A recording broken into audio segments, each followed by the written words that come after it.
Eu vejo, vamos supor, a gente falou dos 8 anos, dos 6 anos, que foi os dois de Temer, que foi o, né, após Isso. o impeachment da Dilma, em 2016, 15 ali. 16 e 17, Isso. E aí depois a gente teve o momento com o Bolsonaro de quatro 4 anos, anos. mas sem greve nenhum desses 6 anos. E agora, com o retorno do Lula, a gente já começa com uma greve e uma não flexibilização com relação à valorização financeira, né, do pagamento dos professores.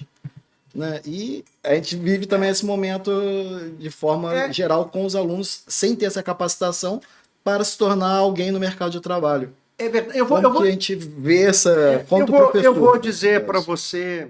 Bola na rede já vai começar. Vem que eu vou te mostrar o que é bom demais. Direto de Campos dos Goitacazes faz saco de geral. No ritmo que agita o seu astral. Yeah. Bora apostar que aqui é o seu lugar. Então, galera, estamos hoje, né, conversando com um pré-candidato a prefeito de Campos, depois de anos, né, à frente de uma outra cidade chamada IF Campos, IF Campos Centro, né? Só o melhor juízo. Professor, Campos Centro é uma unidade. uma unidade. O Instituto Federal Fluminense são 12. Olha, isso 20 mil estudantes. mais que a cidade ali. Tá, o negócio é um desafio. R$500 bilhão de orçamento. É uma responsabilidade grande, né? Sim. E um compromisso muito sério. E tem que entregar nota, tem toda uma. Olha, e burocracia. terminamos a gestão com destaque de governança no Tribunal de Contas da União. Sim. Nota máxima no Ministério da Educação, nota 5. Uma instituição muito fortalecida, mesmo em tempos muito difíceis. Os últimos... Eu fui reitor 8 anos, né, até mês passado. Desses 8 anos, passamos os 6 anos e meios piores dos últimos 30 anos, nos governos do presidente Bolsonaro, do presidente Temer, muita dificuldade de financiamento, muitos ataques às nossas instituições, aos servidores públicos, mas mesmo assim conseguimos entregar uma instituição sanada, robusta, atingindo a juventude, os trabalhadores e as trabalhadoras. Eu acho que o saldo é muito positivo. Ali o público hoje ele começa com o ensino médio. No primeiro ano no primeiro ano do ensino médio, 15, alunos de 13, 14 anos, quer dizer, a média é 14, 15 Sim. anos, mas chegamos a 13. Eu, por exemplo, quando entrei, tinha 13 anos. Mas a maior parte dos nossos estudantes estão entre 18 e 24 anos aqui no Campo Centro, né? Porque aqui a maior parte dos cursos são ofertas no curso superior. No Instituto Federal, 60% na educação básica, ensino técnico. Nós temos pós-graduação, já temos até doutorado. Eu sou do tempo que a escola eram 5 cursos técnicos. Hoje, nós temos, só no Campo Centro, mais de 40 cursos. Mestrados, engenharias, formação de professores, licenciatura, mestrado e doutorado. Então, assim, hoje um jovem pode entrar na nossa escola para fazer o curso técnico e sair como doutor. Poucas instituições de educação profissional e tecnológica no mundo conseguem fazer isso. Nossa. Então, assim, é uma conquista, é um privilégio Campos ter uma instituição como essa. Nós temos duas, né? O Campo Centro, o Campus Guarulhos e o Polo de Inovação Tecnológica, e a sede da reitoria é aqui em Campos. Mas nós estamos em 12 municípios, somos 12 unidades em 10 municípios. Enfim, é uma instituição que nos orgulha muito. E viveu essa migração, né? Era escola técnica, quando você estudou, para Cefet, que era IFE, e culturalmente houveram, óbvio, adaptações, lógico, mas com o mesmo sentimento. Né? É isso. Crescimento. O seio nosso é a nossa metodologia, a nossa pedagogia, onde o trabalho é o eixo principal, a prática. Então, não é possível a gente falar de educação profissional e tecnológica se não falar de muitos laboratórios, mão na massa. Mas é uma mão na massa a partir de uma reflexão, né? Inclusive, nós temos uma feira chamada Semana do Saber, Fazer Saber, aqui no nosso Campo Centro, que é exatamente isso. Saber, fazer, saber. que é um processo dialético, né? A gente pensa, a gente executa e faz uma reflexão do pensar que realimenta o fazer. Então, o fazer e o pensar são elementos muito conjugados na nossa ação pedagógica de formação das pessoas. E é por isso eu era o diretor da escola, eu fui 6 anos diretor do Campo Centro, e 8 anos como reitor. E eu recebi uma carta de um estudante, inclusive de Atafona, e ele dizia o seguinte: nessa escola eu aprendi a gostar de estudar. Pronto, né? Gostar de estudar, né? Porque ali tem muita prática, tem muito envolvimento, é uma escola muito dinâmica, tem muito esporte, tem muita cultura, tem pesquisa, produção de conhecimento, relação com a comunidade. Então, esse conjunto encanta a juventude, uma infraestrutura invejável. Então, assim, eu acho que é esse tipo de investimento que transforma a vida das pessoas, faz com que o jovem, a criança, o adolescente queira estar na escola, né? Isso faz toda a diferença. E hoje, óbvio que a gente tem uma gama de formados por ano, de formandos, né, gigante, né, que acredito pela quantidade de cursos e quantidade de alunos, a cada ciclo ali tem uma formação. E hoje, em Campos do Goytacazes, realmente a gente não tem como acolher todos esses profissionais que estão entrando. Como que esse sentimento, e agora como é possível, né, pré-candidato a prefeito? Eu digo que ver, esse é um dos elementos que me movem, né? Sim. Isso é um sentimento de tristeza. Por quê? Porque nós estamos perdendo mais uma vez, ou melhor, nós estamos diante da última oportunidade orçamentária de virar a chave desse município. Nós tivemos nos últimos 20 a 22 anos mais de 35 bilhões de reais em royalties e participações especiais. E aí você pergunta, o que nós temos? Nós temos uma educação hoje de qualidade nesta cidade? Nós temos hoje um setor produtivo de qualidade, uma agricultura de qualidade? Então o que acontece? O jovem que se forma num curso técnico na escola, mecânica, automação, informática, ou num curso superior de engenharia, o que ele tem que fazer? Ou ele vai pegar o ônibus para ir para Macaé, ou você vai pegar o ônibus para ir para o Porto do Açu, aqui em São João da Barra. Sim. Porque não tem um setor, uma economia da nossa cidade com empregos de qualidade. As pessoas às vezes celebram, né, emprego, e todo emprego tem dignidade. Todo emprego tem dignidade quando, de fato, não seja exploratório, como a gente vê o caso dos RPAs, que não tem os direitos trabalhistas, né? Não estou falando não é qualquer emprego. Eu estou falando de todo emprego que, de fato, os seus direitos são respeitados, o ambiente que você trabalha não seja insalubre. Então, um emprego que de fato você exerça suas potencialidades e talentos para aquilo que você estudou, se esforçou, porque você sonhou, né? Então você sonhou em ser comunicador, você foi construindo, né? Eu sonhei em ser engenheiro, né? O outro sonha em ser médico, enfermeiro, um técnico. E aí você estuda, se esforça, mas não tem emprego. Mas então você vai para outra cidade, mas você tem família. Você tem hoje famílias, às vezes, olha, eu já estive numa comunidade aqui, próximo a Baixa Grande, e nós levamos um curso de informática de 20 horas e um pouco de inglês.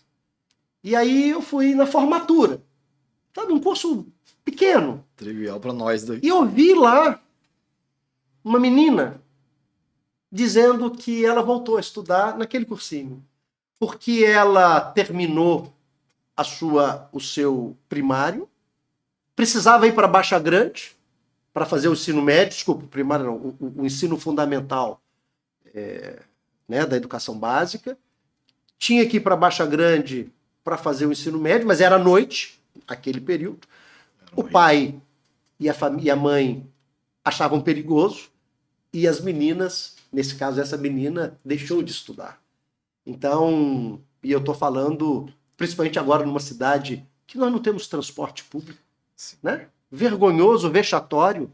Então hoje um trabalhador precisa pagar Uber para se deslocar. Um estudante, nós temos hoje alunos que passaram para a nossa escola, para o IFE, seja o Campo Centro, seja Guarulhos, e ele não pode ir porque não tem condução. Então, eu acho que tudo isso se comunica. Então, eu me coloco também nesse processo para refletir essa cidade. Nós estamos, como eu falei, no último momento orçamentário, porque o petróleo, nos campos maduros, como é a bacia de Campos, ele vem se declinando. Para você ter uma ideia, em 2012, a bacia de Campos era responsável por 80% da produção nacional. Sabe quanto que é hoje? 20%. Naturalmente, porque agora a bacia de Santos, que é o pré-sal, cresceu muito. Nós vamos ter agora um investimento da Petrobras nos campos maduros, mas a tendência é terminar. A pergunta minha é, o que fazer nesta cidade sem os vultosos volumes orçamentários dos royalties? Infelizmente, nós não construímos alternativa. Então, eu acho que toda pessoa razoável que teve uma oportunidade de experiências e olha a realidade da nossa cidade, vê que ela precisa de um novo rumo. Uma coisa que eu achei bem interessante e conversei internamente com a produção, dentro do Notícia Urbana, foi quando eu recebi a ficha de currículo, né, de graduação, de tempo de trabalho. Aí eu até brinquei, é mais extensa do que muita ficha criminal de ex-governadores do nosso estado do Rio de Janeiro. Quer dizer, o tempo investido em estudo, em capacitação, em trabalho realmente, de fato, assim, é extensa. Né? Olha, Papauá, eu sou muito grato. Grato porque na minha vida eu tive muito investimento público na minha formação. A maior parte da minha formação foi em escola pública. Eu estudei o ensino fundamental no Colégio Auxiliadora, tenho uma formação salesiana forte. Fui seminarista salesiano. Nós fomos de Dom Bosco à Juventude. Que é atrelado ao trabalho. Sim. Dom Bosco é patrono, em alguns países, da educação profissional. Ele foi um dos primeiros que construiu um contrato de trabalho porque ele via as crianças na Itália, em Turim, naquele início da industrialização, onde crianças trabalhavam 12, 14 horas por dia, lugares insalubres. E Dom Bosco, todo o trabalho dos salesianos é um trabalho com a juventude e tem o trabalho digno, não exploratório, porque você trabalhar 12, 14 horas por dia numa condição insalubre, isso não é trabalho, né? Isso é uma escravidão. Então, não é qualquer trabalho. Trabalho digno, como a ONU coloca na Agenda 2030, a construção da Agenda do Desenvolvimento Sustentável. Então, é esse trabalho que a gente faz. Então, eu tive muitos aprendizados. Eu fui representante da Rede Federal como reitor, representante internacional. Eu fui até agora, um mês atrás, diretor da Federação Mundial das Instituições Politécnicas. Eu fui coordenador até um mês atrás do Núcleo da Educação Profissional e Tecnológica da Unesco no Brasil, da Rede Federal. Eu representava o Brasil, a Rede Federal, em vários lugares do mundo, como palestrante, como aquele que desenvolve acordos. Então, assim, eu tive muitas oportunidades no Brasil e internacionalmente. Uma história na nossa escola de aluno, professor, técnico administrativo, professor, fui coordenador, vice-diretor, diretor, pró-reitor, diretor-geral eleito, reitor eleito. Então eu consegui exercer praticamente todas as funções institucionais.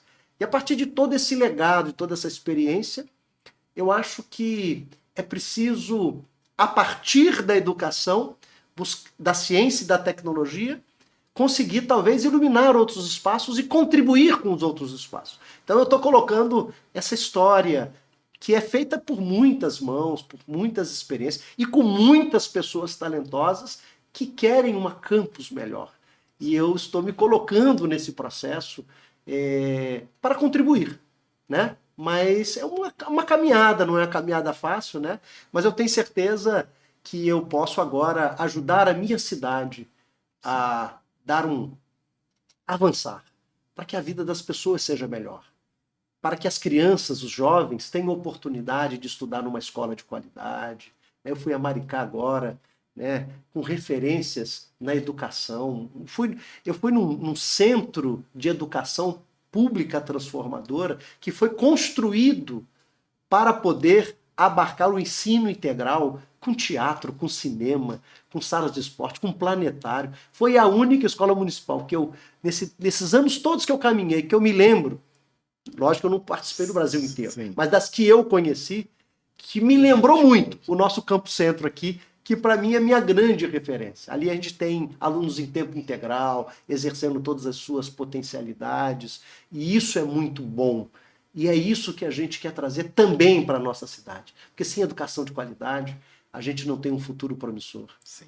E sabe que o trabalho, o emprego, né, na verdade, vem através do fruto do estudo. Sem dúvida. Então, a escola, que às vezes a gente diz assim, não, se investe em educação é o desenvolvimento do país. Não, a educação, eu sempre digo, a educação é pressuposto para você ter o desenvolvimento. Porque você pode ter um crescimento econômico.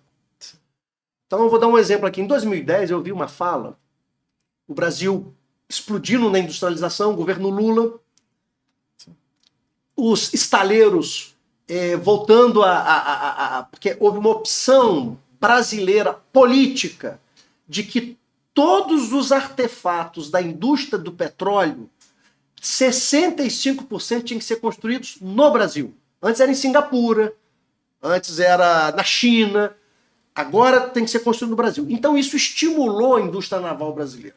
Para você ter uma ideia, só tinham 2 cursos de engenharia naval no Brasil.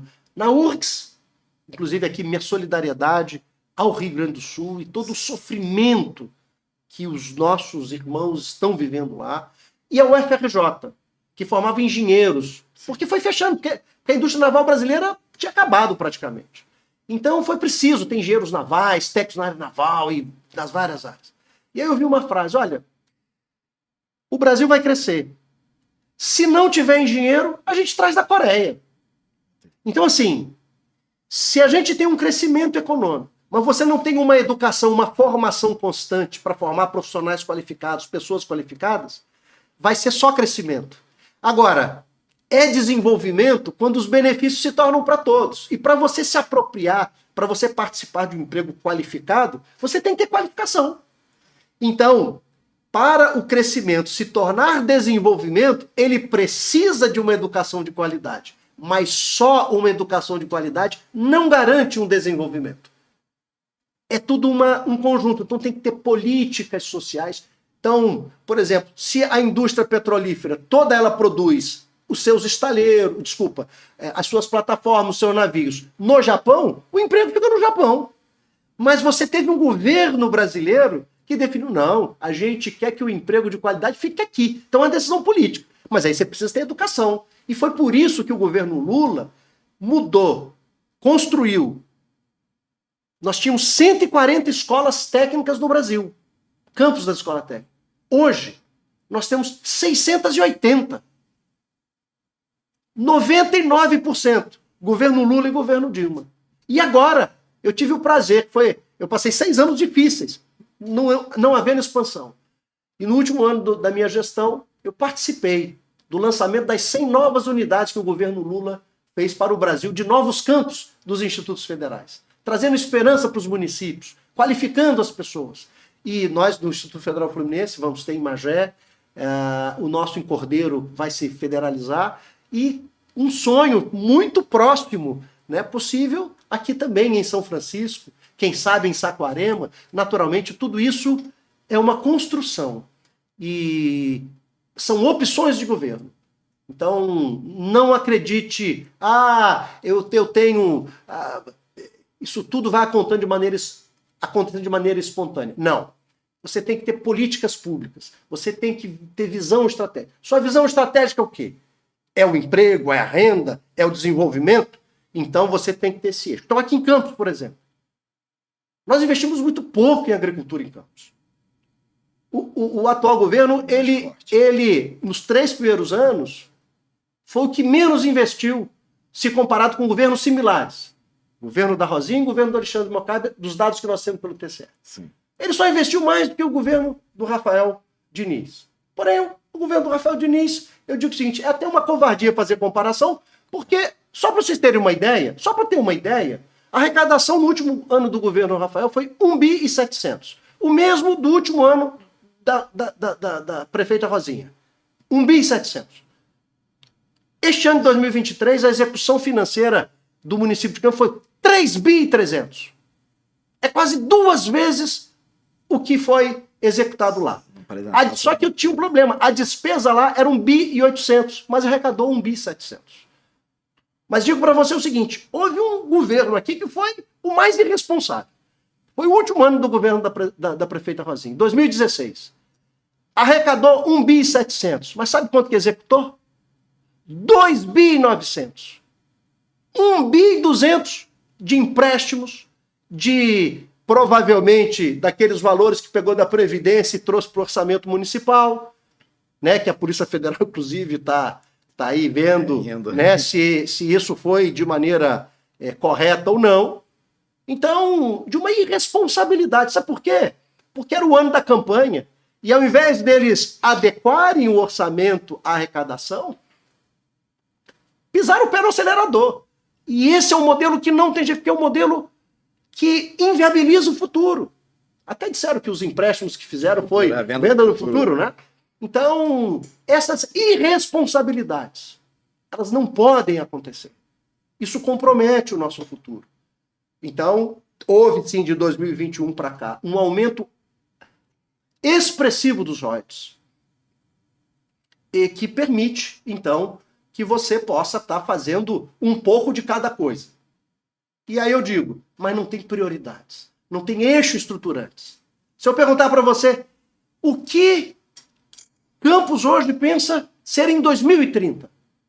Se você chegar ali no Porto do Açu, eu sou do Conselho do Porto, eles têm um planejamento para 2050. 30 já é médio prazo. O mundo tem uma agenda da ONU, que é 2030, mas já está criando outra para 2050.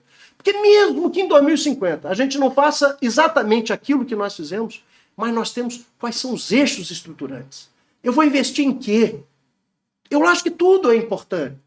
Mas tem coisas que são urgentes, são prioritárias, são eixos basilares que vão refletir em tudo. Então, eu acho que nossa cidade falta planejamento estratégico, falta visão de futuro, falta mobilizar as pessoas para aquilo que de fato é importante. Eu vejo, vamos supor, a gente falou dos 8 anos, 6 anos, que foi os 2 de Temer, que foi o, né, após Isso. o impeachment da Dilma, em 2016, 15. 16 e 17. Isso. E aí depois a gente teve o momento com o Bolsonaro de 4 4 anos, mas sem greve nenhum desses 6 anos. E agora com o retorno do Lula, a gente já começa com uma greve e uma não flexibilização com relação à valorização financeira, né, do pagamento dos professores. Né? E a gente vive também esse momento de forma geral com os alunos sem ter essa capacitação para se tornar alguém no mercado de trabalho. É verdade. A gente vê essa... Eu vou dizer para você Sim. uma coisa. A primeira formatura que eu participei no ano passado, primeiro ano do governo Lula, o Paraninfo, no Campo Centro. O professor Paraninfo, professor doutor, ele falou assim, eu faço o meu primeiro discurso aliviado e sem medo. Nós vivemos num país onde nós, servidores públicos, fomos acuados. Eu vou dar um exemplo para você. Delegado da Polícia Federal, chefe da região da Amazônia, abriu um inquérito para apurar corrupção no Ministério do Meio Ambiente e no IBAMA, tráfico de madeira da Amazônia. Ministro do Meio Ambiente do governo Bolsonaro e o chefe do IBAMA arrolado nesse inquérito. Sabe o que fizeram com este servidor público que tentou coibir uma corrupção? Eu nunca vi falar ministro de Meio Ambiente envolvido com tráfico, primeira vez, tráfico de madeira. Sabe o que fizeram? Transferiram ele para Brasília, exoneraram do cargo de chefia. A pessoa pode falar, saiu da Amazônia, foi para Brasília e foi promovido. Não, foi punido. Então, aquele servidor público do Ministério da Saúde que denunciou a corrupção de $1 por vacina, você lembra? Na CPI, foi um dos maiores escândalos no início da Covid-19, 2020. Depois você põe aí no Google. Ele era irmão de um deputado federal que foi ao presidente da República e que não fez nada o presidente da República. E aí, quando isso foi para a imprensa... A compra das vacinas, o STF liberou para que os governadores fossem responsáveis. A compra das vacinas pelo Ministério da Saúde. Porque eu lembro que os governadores, o STF, não, no caso que quem seria responsável pela vacina, por toda essa gestão da Covid, ele tirou a autoridade do presidente da República e deu aos governadores. Não, na verdade, os governadores entraram no STF pela inanição do presidente da República. Não, ele não teve oportunidade. De quê? De ser presidente. Naquele momento o STF, Bolsonaro? O Alexandre de Moraes, através do STF, colocou a responsabilidade dos estados aos governadores. Eu posso afirmar para você. Então, essa foi Que a gente viveu. Essa foi a narrativa. Não, a narrativa, quem cria a narrativa foi a própria esquerda, não foi a direita. Olha, quem tinha a narrativa era então, a Rede Globo. Faça um Google aqui, procura aí. Esses eram os veículos oficiais. $1 por vacina, denúncia do serviço. Isso foi para o Congresso Nacional. Aí o que foi a alegação? A alegação foi, não, mas o governo não comprou, eles abortaram o empenho.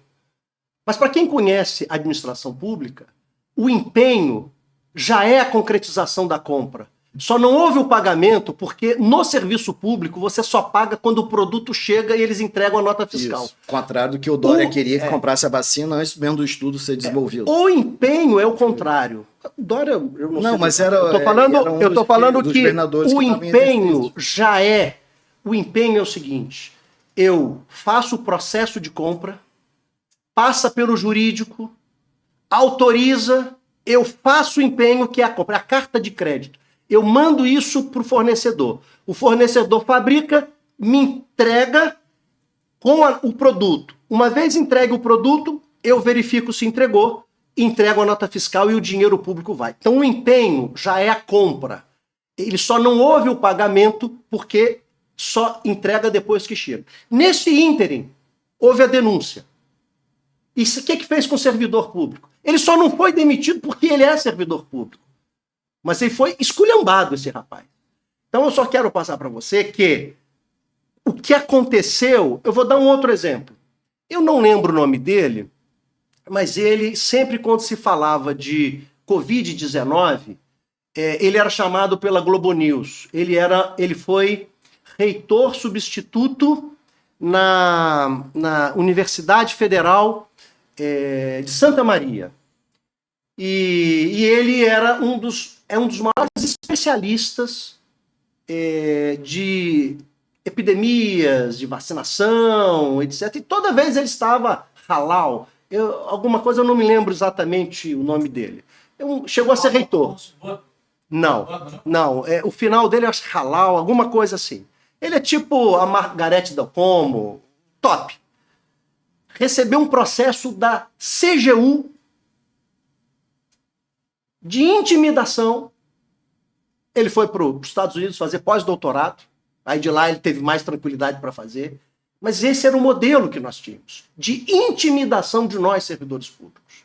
A ponto de intimidação por parte de governo e intimidação, às vezes, por parte dos estudantes. Eu quero que você lembre, o ministro Weintraub, ele elogiava os estudantes que filmavam os professores. Ele disse, manda um vídeo para mim de uma coação com os professores no espaço. Eu só quero passar o ambiente que estava vivendo, só para passar. O ambiente que estava se vivendo e que nós vimos agora, que quase houve um golpe neste país. Ou não houve golpe? Não ia haver golpe, não? Você que está falando. Eu estou afirmando que todos os indícios... inclusive, na verdade, se houvesse alguma coisa ali, na verdade, as câmeras de segurança não teriam sumido as imagens, né? Se fosse um golpe realmente. Olha, eu acho assim. Eu acho. Então, assim, eu estou compreendendo, né? Eu estou compreendendo, né? Então, eu quero só afirmar para você. Mas a questão é que em relação ao pagamento, ao salário dos professores. O roubo das joias, desvio das joias, ou também nada não? Foi provado. Também não. As filmagens da Polícia Federal, do FBI... A questão era com relação ao salário dos professores, Tá. não Mas valorização assim, não, eu gestão tô agora. passando isso só para a gente Era poder só com relação a deixar isso. claro, porque aí só para eu Não era- compreender o contexto. Eu estou dizendo o seguinte, nós vivemos um tempo de coação enquanto servidores públicos. Atacado... Eu sou servidor público. Eu não tenho autoridade. Era reitor e Então posso não vai me afirmar falar. para você que as pessoas tinham medo. Alguns professores, inclusive em algumas universidades, e aí não necessariamente pelo governo, mas estimulado por esse ambiente de denuncismo, alguns professores eram achacados em sala de aula e saíam... Mas por doutrinação ou por estava aplicando a matéria da disciplina? Doutrinação inversa, então, né? Porque as pessoas se achavam que ela era mais especialista que o doutor de uma determinada matéria. Eu sou doutor em História. E você, aluno, se acha que eu estou incorreto e você está correto... Mas a academia eu acho que não é um lugar de diálogo? Sim, Então. mas não há diálogo quando você tem coação. Não é? Quem tem a oportunidade de perder nota é o aluno. Pois é. Quem tem a possibilidade de não ser formado é o aluno. E quem tem possibilidade de ameaçar as pessoas? Quando as pessoas, mulheres, deveria ter professoras ninguém. são ameaçadas. Eu também concordo. Inclusive através do salário. Eu só A quero questão dizer era que essa, com este relação à ambiente- greve que a gente está vivendo, um atraso na formação desses Então, alunos que estão... Então vamos lá. Aí eu só quero dizer que foi hoje. tempo de coação. A gente vê alunos 10 anos. com 15 anos que não têm a possibilidade de entrar numa escola para poder começar a estudar esse É ano. verdade. Estamos em maio. Sim, é verdade. Quando você tem esse processo, é um processo que tem perdas, não tem? Então, mas a gente não está no Mas governo se não- agora do amor? A gente não está no Olha, momento que é realmente que o amor As voltou, pessoas que hoje as se coisas sentem que acontecendo. estão no espaço Voltar às democrático. Não é que voltar às greves, é que você agora, as pessoas começam, o trabalhador tem o direito de tentar pleitear um salário melhor.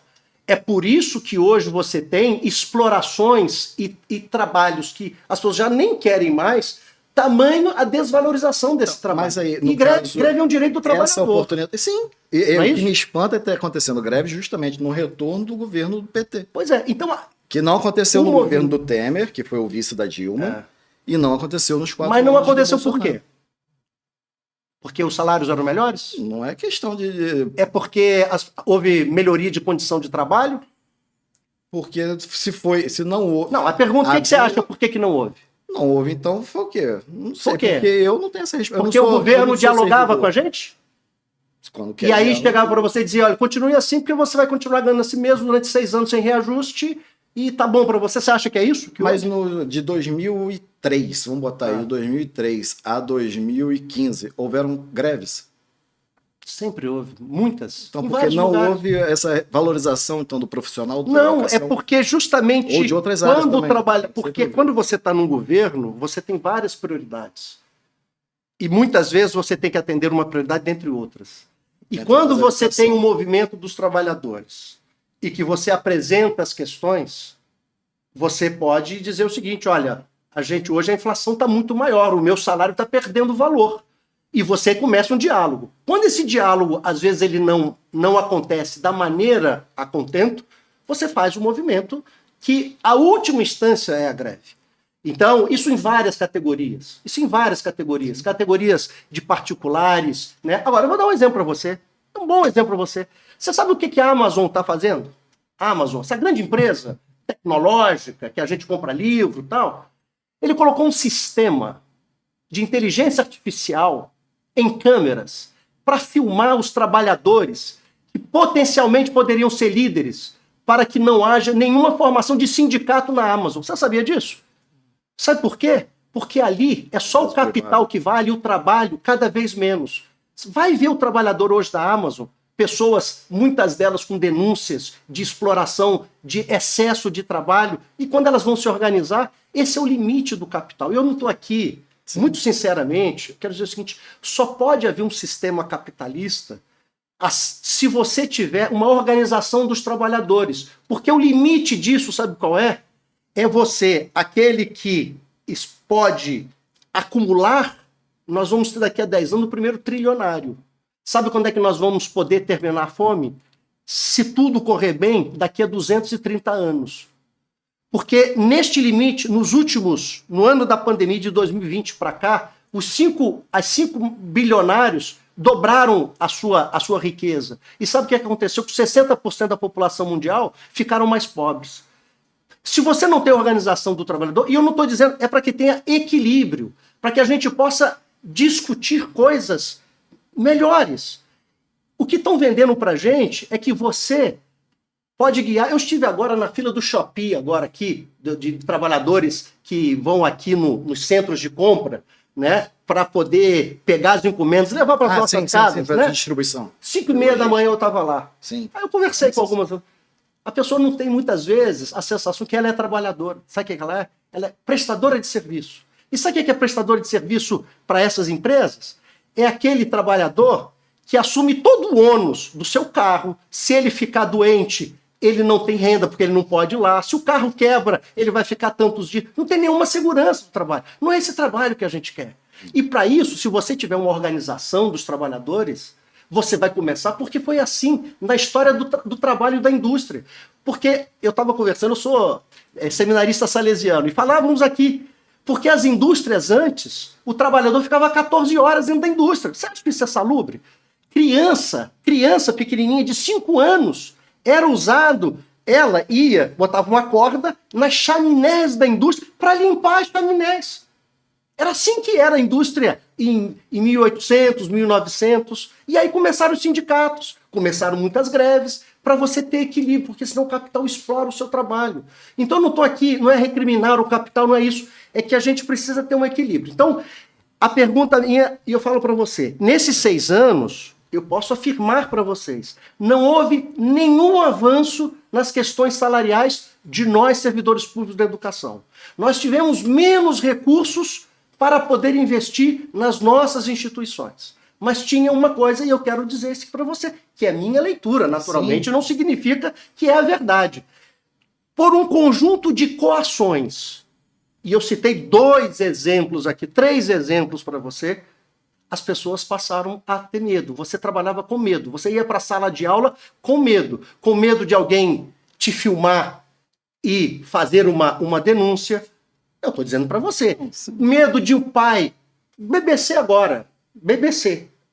O aumento da violência nas escolas. Que não é só nesse ambiente extremista que nós estamos vivendo, que as pessoas estão sendo empoderadas a sair de pegar todos os seus recalques. O empoderamento é negativo? Não. Se o empoderamento for, pode ser negativo. Se você se empoderar de maneira... Não, e eu tô falando defendido? Não, é defendida quando você empodera aqueles que não têm direito, aqueles que são marginalizados. Mas quando um machista, misógino se empodera, ele mata a sua esposa.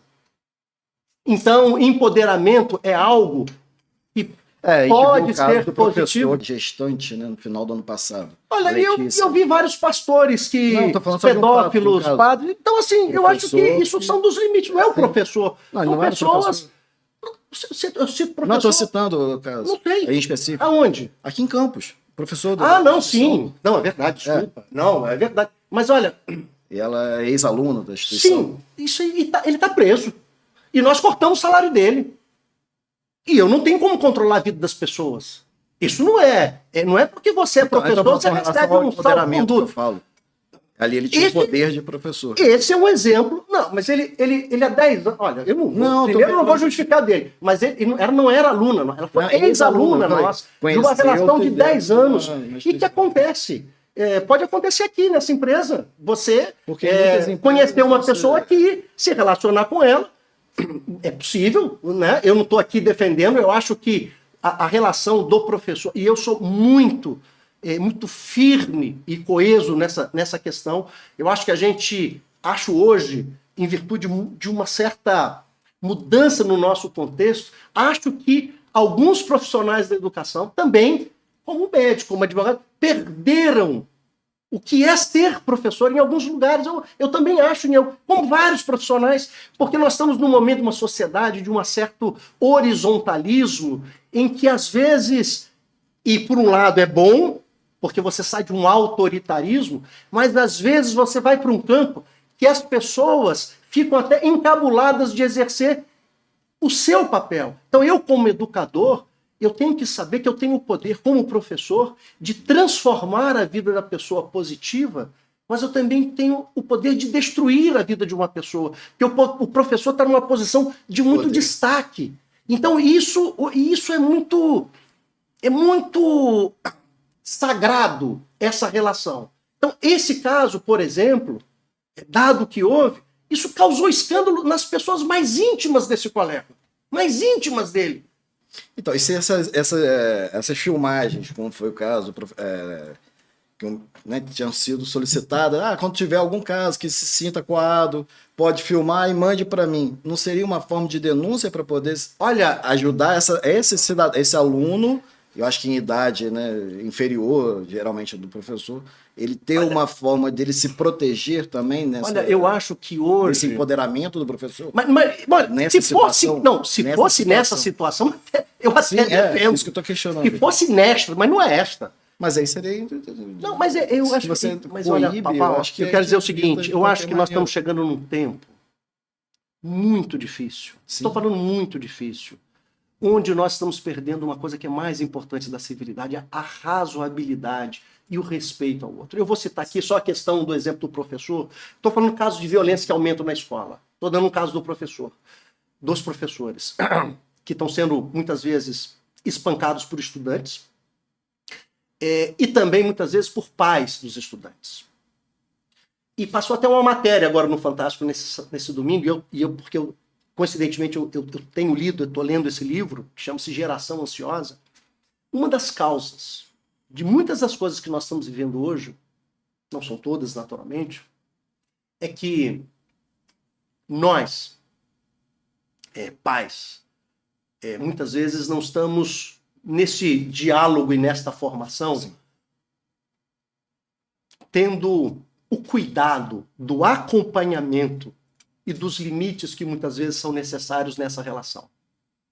E acho que nós estamos formando também, então, assim, estou dando de maneira geral, e acho que quando a gente tem um ambiente que estimula esta atitude mais confrontadora, e isso não significa o contrário, porque também a submissão ela não pode existir, né? Então, mas para a gente construir uma sociedade mais saudável. E, naturalmente, que a gente possa olhar as questões. Eu não tenho razão em todas as coisas. Assim como eu acredito que o Leonardo Boff fala, todo ponto de vista é a vista a partir de um ponto. A verdade ela é muito mais complexa e cada vez mais complexa. Você pega determinadas situações, ela é tão complexa que você precisa de uma equipe multidisciplinar. Não é isso? Porque só pela psicologia eu não consigo abordar, só pela assistência social eu não consigo, só pela educação eu não consigo, só pela comunicação eu não consigo. Então eu preciso, porque as coisas estão ficando mais complexas. A cabeça da gente está ficando mais complexa. Tem mais ciência, tem mais conhecimento, mas também a vida. Nós estamos vivendo em centros urbanos superpopulosos, onde nós deveríamos viver 10 pessoas, vamos supor, num espaço, estão vivendo 30. Isso causa dificuldades, situações degradantes de habitação, de saúde, de educação. Isso está gerando uma indignação. Pessoas que antes trabalhavam, o desemprego ficando estrutural, fome em algumas... Isso tudo vai criando uma indignação. A grande questão que está acontecendo hoje é que é o uso dessa indignação na perspectiva, não para você de fato olhar o problema e tentar solucionar, mas você pegar essa indignação e ela virar uma revolta. E eu estou dizendo, o que nós assistimos no dia 8 de janeiro, eu estive lá, eu estive no dia 17, o presidente da República chamou todos os reitores para uma conversa. Isso aconteceu no dia 8. A invasão das 3 esferas de poder, os 3 espaços. Eu estive no Palácio do Planalto. Uma semana depois, eu estive lá. Eu entrei no banheiro do segundo andar, que é o segundo andar de eventos, onde fica o presidente quando vai fazer qualquer evento, qualquer anúncio, qualquer posse, é naquele andar. E aí eu fui ao banheiro. Ia ter um encontro com os reitores do Brasil inteiro. Quando eu fui ao banheiro, eu não sei quem está nos assistindo, às vezes as mulheres não sabem muito do banheiro masculino. Tem a diferença. E tem aquele mictório de porcelana. Né, de porcelana. O banheiro, que é todo de mármore, só tinha um bichinho daquele, O resto estava tudo destruído, não tinha pia. E tinha um dispenser só de álcool. Estou falando, os caras destruíram o banheiro. Não é nem. Agora, Só para ideia dizer o seguinte: eu não estou aqui. Não. Nem vou dizer, então, para a gente não ter. Só para dizer o seguinte: este tipo de brutalidade é uma indignação que foi alimentada a ponto da pessoa extravasar e destruir patrimônio público de todos nós. O dinheiro que foi usado para reconstruir é o dinheiro que poderia estar na saúde, poderia estar na educação, e foi usado para reconstruir coisas. Então, isso é injustificável. Isso é um dano ao patrimônio. Não quero nem dizer, não vou nem falar do contexto. Vou dizer o seguinte: esta arruaça, esta forma de vandalismo, esta forma de fazer, eu sou frontalmente contra. Eu quero dizer porque não é por aí que a gente vai resolver as questões. Então, eu só quero dar um exemplo. Porque a indignação, quando ela trabalha... vou dar um outro... Isso não está acontecendo só no Brasil, não. Quando você começa a olhar o problema do desemprego, por exemplo, na Europa, Cuba. ou... Pode ser em Cuba, em qualquer outro lugar. Eu estou dando um exemplo da extrema-direita que eu estou falando aqui. Não, eu tô falando mas pode dizer de outros. Venezuela. Pode dizer de outros. Sim. Cara, toda ditadura, Sim. toda ditadura, seja de esquerda ou seja de direita, ela traz consequências... que eu acho que eu sou democrata, eu defendo a democracia, eu defendo que você tenha liberdade de se expressar, mas que você não use essa liberdade para destruir justamente aquilo que nos dá a liberdade de fazer isso. Porque destruir a democracia é destruir a liberdade de você se expressar, eu discordar, e se você se sentir ofendido, você entra na justiça. Mas não, eu não te calo. Eu não te calo com a força, eu não te calo com a tortura. Esse é o papel do autoritarismo e da democracia. Quando a gente pega, vamos supor, o caso do Senado do dia 8 de janeiro, já estão citados. Senado, eu fui no Planalto. Cenário ali, Cenário. Cenário ali do dia 8. O Senado também foi destruído. Porque, infelizmente, as imagens das câmeras internas não existem, vamos botar assim. Não aconteceram aquelas imagens, óbvio que não foi registrado. Eu vi. Não, eu tô falando do que Várias. aconteceu de situação. As imagens não foram cedidas, não foram apresentadas, enfim, não aconteceram essas imagens. E sem provas, foram presas pessoas que simplesmente estavam acampadas próximas, fora daquele local. Prender essas pessoas é democrático nesse cenário? Olha, nessa questão toda? Porque você faz parte toda de um grupo, pessoa que é presa só por ser parte de um grupo. Toda pessoa, todos nós na democracia temos que ter o direito, do devido processo legal. Quem tem a força é o Estado, mas para usar isso a partir do direito, das leis, esse é o princípio. É lógico que você pode ter alguns momentos que são tão conturbados. Por exemplo, também não é lícito você pegar uma pessoa, tentar explodir um caminhão-pipa de combustível e matar pessoas perto do aeroporto de Brasília para criar o pânico. Isso foi desmontado. Não é justo você invadir lugares públicos dessa maneira e quebrar tudo e achar que isso... Eu estou falando em qualquer movimento. O que me estranha, tipo assim, as pessoas nitidamente que foram presas, a gente não tem provas que foram as pessoas que estavam dentro do prédio. Olha, eu não li o processo de todas as pessoas. Não, eu digo porque acredito que as imagens não existem. Eu vou dar um outro exemplo para você. Eu que tem provas. Olha, eu sempre vou defender o direito das pessoas poderem... E o direito dessas pessoas que foram presas todas só por elas. estarem do outro lado da rua. E por acaso... Mas eu não vi nenhuma manifestação pública do senhor com relação a essas pessoas que foram presas justa ou injustamente, vamos botar cara, essa... eu tenho que... A manifestação... Não, eu sou um cidadão. Sim, então, me perguntar. Nunca ninguém me perguntou isso. Se me perguntar agora, eu não sou... Hoje eu não sou juiz, eu não porque sou... eu lembro que teve uma faixa no assim como você não... escrito fora Temer, de fora a fora, né? Mas não foi durante a gestão. Isso aconteceu. Mas houve no prédio, foi um movimento... prédio público. Não, isso foi um movimento do Sindipetro à época, salvo engano, que colocou isso e logo depois detectado, foi solicitado e foi tirado. Quer dizer, então, houve um evento dentro da instituição. Não, acho que foi, tá? Não, olha só, acho que foi, peço até desculpa que o Sindipetro não foi. Qual foi a indenização houve um momento... que a Sindipetro pagou ao Não, assim, deixa eu até retificar isso. Assim, o que eu me lembro que houve um evento lá. Então, não houve invasão, não. Houve um evento na instituição. Que houve uma faixa. Eu não sei se foi essa do Fora Temer. Do Fora Temer. Tá, eu só não sei se foi essa. Houve uma época que houve um evento do nosso sindicato, do Sindipetro, não do nosso sindicato, do sindicato Sindipetro, que houve uma faixa, que houve esse questionamento. Salvo engano, não sei se foi essa do Fora Temer, tá? Dentro de uma instituição, e você vai ver, da nossa, se houve, e a partir do momento que foi detectado, ele foi solicitado para ser tirado. Essas são providências naturais. Você não tem como controlar do lado de Porque fora. se eu instalo alguma coisa num prédio público sem autorização, então quer dizer, foi algo ilegal. Não houve uma autorização. Então foi ilegal? E por isso foi tirado. Um crime, então. E qual Um foi a crime. pena para esse crime? Não é a instituição que faz esse processo. Ele, ao solicitar, ao detectar e tirou, é isso. Porque não pode achar também que tudo que acontece você vai criminalizar. É o seguinte, não pode fazer. Criminalizou as pessoas que estavam do outro lado da rua, só por estarem do outro lado da rua. Aí você num está local dizendo que que só está depois do lado da rua. Não, porque né? não tem prova, a gente não tem imagem. Pois é, não tem Eu imagem. não vi. Quantas A imagens? gente recebeu a Gente, imagem na redação. Gente, entra. A gente não recebeu tem imagens do que aconteceu no dia 8 dentro do Senado, dentro do Senado, muito. perdão, dentro do prédio público. Muitas. Existem essas imagens. Coloque aí, faz no Com Google aí. detecção de imagens. Imagem que a facial. gente mais viu, cara. A gente existe, hoje a gente tem uma inteligência Cara, artificial. não, pelo amor de Deus, faz Não, um eu- Google aqui só que no eu só tô com internet, WhatsApp. coloca assim,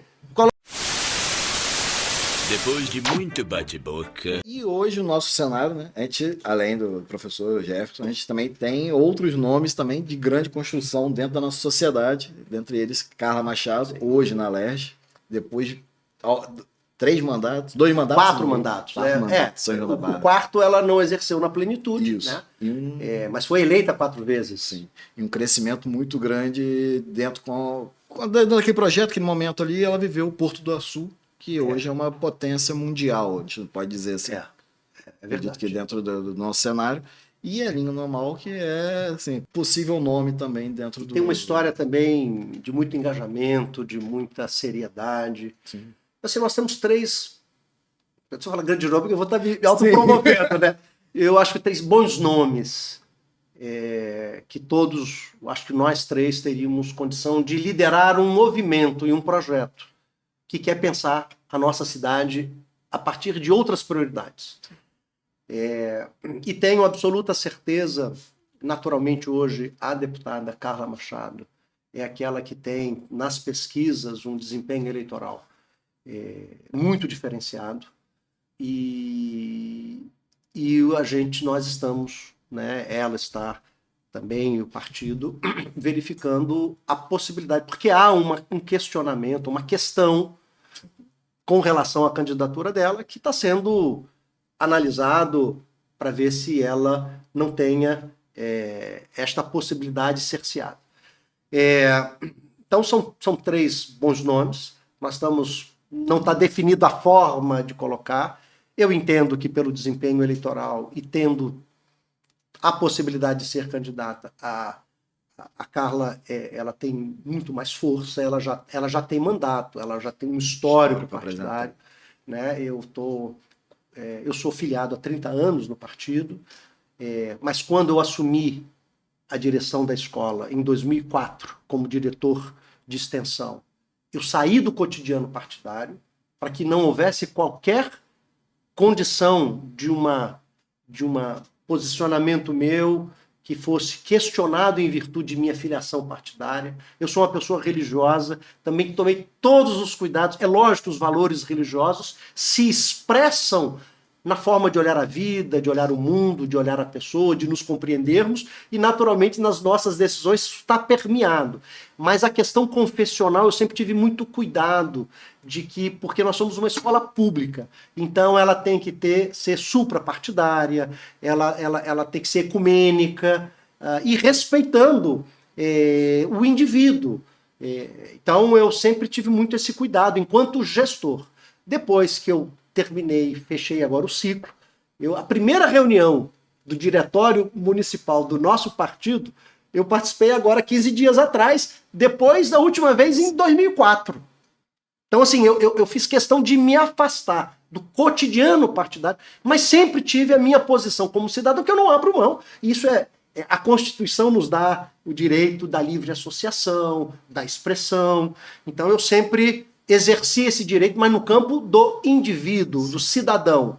Mas o exercício como diretor, como reitor, eu sempre tomei muito cuidado para que as minhas decisões não pudessem ser questionadas, dizendo, porque você é do partido tal, porque você é da religião tal, porque você... Enfim, mas pelo espírito público, que rege a gente, que faz. Eu sou servidor público há 30 anos, né? Então eu aprendi pelo menos tenho aprendido muito a ser servidor público. Então, eu estou entrando agora, falo assim, voltando na questão mais partidária, do cotidiano, me colocando à disposição do município e do partido, e da federação nossa, né? Porque a federação é PCdoB, é PV e PT, é uma federação, de montar uma grande frente de esquerda aqui, em diálogo com o PSOL, e respeitando naturalmente a Federação Rede Pessoal, que também nós temos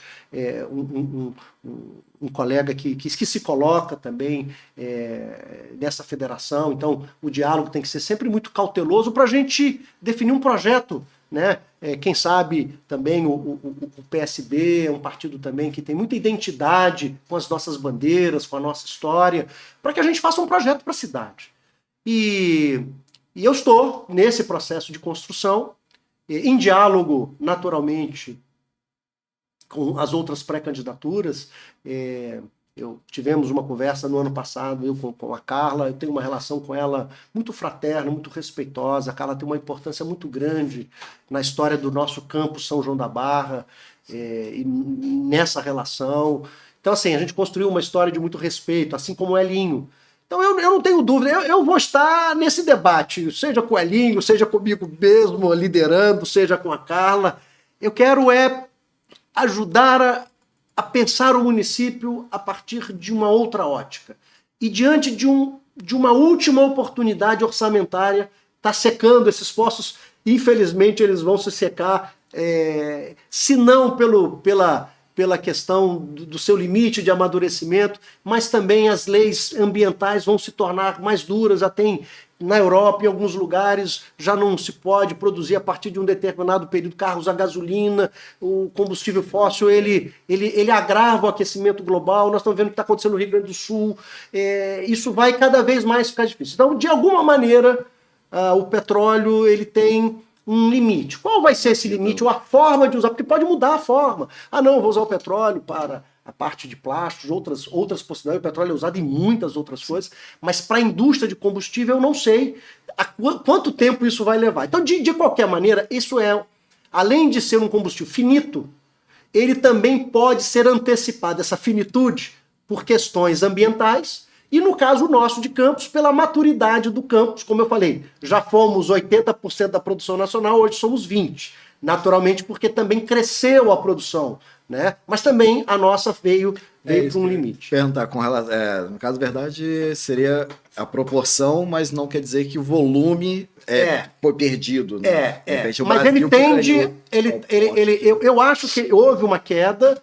Há agora uma nova tecnologia, um grande investimento que a Petrobras vai fazer agora, na ordem de 26 bilhões de dólares agora, para a recuperação dos campos maduros. Vai ter agora. Então vai ter um aumento agora, mas vai cair daqui a pouco. Então, assim, é só para dizer o seguinte: esse dinheiro que nós estamos hoje de posse dos poderes públicos, seja do Estado, do município, ele tem uma finitude muito breve.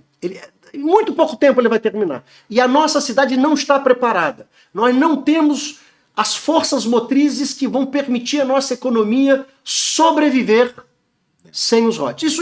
Isso vai impactar na vida de todo mundo. Vai impactar na desvalorização do seu imóvel, na questão do trabalho, esvaziamento pode ser da cidade. Eu estou falando o seguinte, são situações, aumento da pobreza, porque você não vai...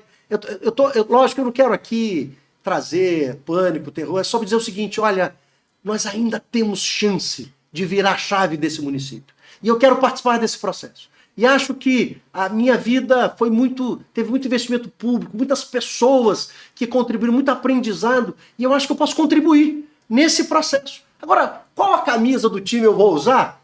Muito sinceramente, eu quero estar disputando este processo. Porque, olha, se a gente não mudar a questão da sustentabilidade meioambiental, nós estamos condenando a nossa vida, condenando a vida das minhas filhas, dos meus netos. Se a gente não mudar a lógica do desenvolvimento, se a gente não criar empregos de qualidade, nós vamos trazer desesperanças para para as pessoas. Não tem emprego, não tem economia, não tem dinheiro. Aí essa empresa aqui que surge, ela vai ter que fechar porque ela vai ter que abrir em outro lugar. E aí eu tô falando, aí você muda com a sua família. É muito ruim, né? Então, assim, eu estou muito empenhado para melhorar a vida das pessoas. Tem muita coisa para melhorar. O êxodo já foi feito lá atrás, né? Pois é. Né? E De verdade é isso. nós vimos 6 anos do que essa cidade, sem, ou com muito pouco voz. Nós vimos. Foram os últimos 2 anos de Rosinha e os 4 anos de Rafael. E aqui não é para justificar erros que provavelmente eles tiveram, e todo gestor tem De erros. toda forma, a história foi... A única diferença é que quando o gestor tem erros, mas você tem pouco dinheiro, o erro aparece. Quando você tem muito dinheiro, o erro não aparece. Eu sempre brinco e digo o seguinte: qual a melhor empresa? É uma empresa de petróleo bem gerenciada. Qual é a segunda? É uma empresa de petróleo mediamente gerenciada. Qual é a terceira? É uma empresa de petróleo mal gerenciada. Porque como você tem muito dinheiro, o erro não aparece. Mas quando você tem pouco, você entra em algumas decisões e o erro aparece mais. Porque quando você tem dinheiro, você consegue rapidamente tamponar este erro. E você não fica tão... Então, eu quero aqui dizer que nós passamos 6 anos, uma baixa muito expressiva dos royalties, mostrou o caos que foi. Eu vou dar, na questão imobiliária, não houve mais lançamento de prédios, de habitações, porque não tinha dinheiro mais acontecendo na cidade. Né? E só voltou, e está começando a voltar agora, porque elevou de maneira muito expressiva. Eu não sei se você sabe, o ISS, que é o imposto que cobra sobre a produção, Sim. sobre o serviço, sobre o setor produtivo, o de Macaé é quase 6 vezes maior que Campos. São João da Barra hoje, com 36 mil, 40 mil habitantes, já tem o ISS maior que Campos, com 500 mil de habitantes. Isso mostra que o setor produtivo de Campos está aquinhoado, fechando lojas, as pessoas... não, mas agora subiu um pouquinho o ISS, assim, sabe por quê? Porque como foram 3,3 bi do orçamento, as empresas que estão prestando serviço, ela paga ISS. Então não é uma onda, é uma espuma, é uma ilusão. Isso não é duradouro, só dura enquanto durar os royalties. Quando parar, essa espuma se esvai. Nós temos que criar a grande onda do desenvolvimento dessa cidade. Nós temos aqui muitas universidades. Poucos municípios no Brasil têm as universidades. Tem um Instituto Federal como o nosso, tem o Sistema S pujante aqui, várias faculdades particulares. Nós temos 3 instituições de educação superior públicas, uma outra na área de pesquisa, que é a Federal Rural, a UENF, a UF, o IFE. Quem tem isso? Estou falando do interior, só capital tem isso. Eu vou dizer, Campinas tem, Viçosa tem, Campina Grande tem. Você conta. Mas não é comum no Brasil o interior ser tão pujante. Então Campos tem oportunidades. Agora, recurso, inteligência. Você tem projetos de energias renováveis aqui no Complexo Portuário. Gerar energia, gerar indústrias aqui, empresas de inteligência para explorar esse novo cenário. Nós tivemos o cenário da energia do açúcar, da energia do petróleo, agora energia verde. Aproveitar que o governo federal colocou isso no PAC, neoindustrialização, transição ecológica. Vamos entrar nessa onda, vamos articular isso. Mas o que a gente vê, não consegue fazer isso. Então, essa energia nova, essas possibilidades novas, que eu estou disponível para colocar a experiência que eu adquiri e construí a partir de muitas mãos, de muito investimento, a serviço da nossa população, da minha cidade. É isso que eu quero. Eu tenho 55 anos de idade, nascido, todo vivido aqui, só passei 2 anos fora, que foi no seminário. Mesmo quando eu estudei no Rio de Janeiro, todo final de semana eu estava em Campos, porque eu amo essa cidade, eu me encontro aqui, é aqui que eu crio as minhas filhas, é aqui que eu tenho o meu trabalho, é aqui que eu estudei a boa parte da minha vida, e é aqui que eu dei uma coisa mais legal que eu fiz quando diretor. Eu fiz engenharia de engenharia de computação no Rio de Janeiro, na UERJ.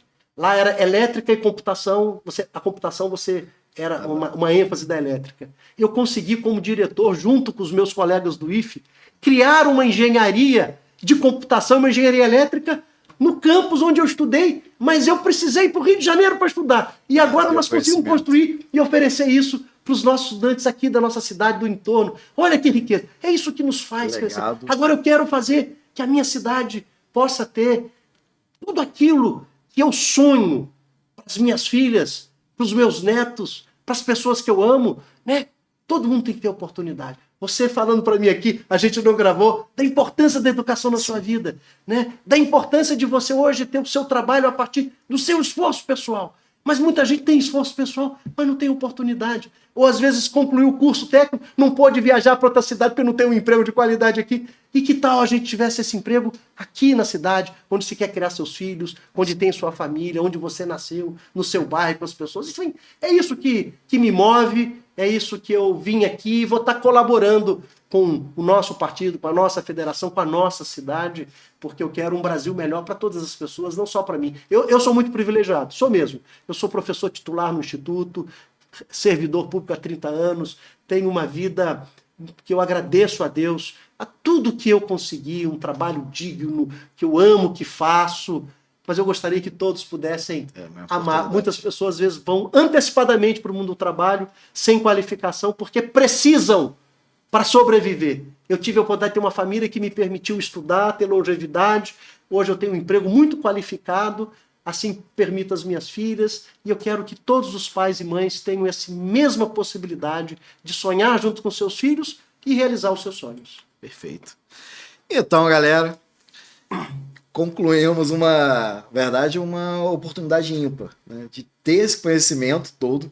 E no momento, óbvio, que de transição no nosso município, a história vai contar isso, com certeza, porque ano eleitoral numa cidade tão política quanto Campos do Goytacazes realmente é algo que, às vezes, a gente não tem a oportunidade de conhecer todos os pré-candidatos, por exemplo, e nem durante a campanha. Candidato a vereador, então, teve época que em Campos tem mais de 300, a gente conseguiu nem... Eu acho que na última chegou a ter 600. Olha isso, não tem nem como saber. É praticamente uma escola com todos os alunos ali dentro. Uma escola é uma das eleições mais difíceis que eu acho de vereador.